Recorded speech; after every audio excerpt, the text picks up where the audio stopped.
ময়দানে বদরে নেমে ইতিহাসকে রচনা করে দেখিয়েছিলাম। আল্লাহকে দেখে বলতে হবে ঠিক না মুসলমান? মুসলমানরা এখন নাই নাই নাই আহলে সুন্নাত ওয়াল জামাত। কোন জামাত?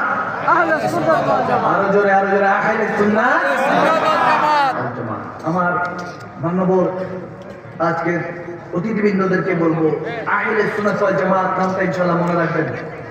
আমরা আজকালকে নই, আমরা 1500 বছর পাড়ি দিয়ে দিয়েছি, নবীর দলরা আমরা এখন আছি আলহামদুলিল্লাহ। আলহামদুলিল্লাহ আমরা সেই দলের অন্তর্ভুক্ত, যেই দল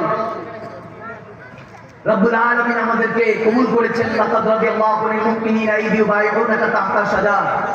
সে ব্যাপারে কিছু আলোচনা হবে কোরআন সুন্নাহ মোতাবেক, যেহেতু সামনে আর 2 দিন পরে মাহে রমাদান। আমরা এখন মারামারি কাটাকাটি ভুলে অন্তত উম্মতের মাস, যে মাসকে বলা হয়েছে সেই মাসের প্রস্তুতির দরকার আছে।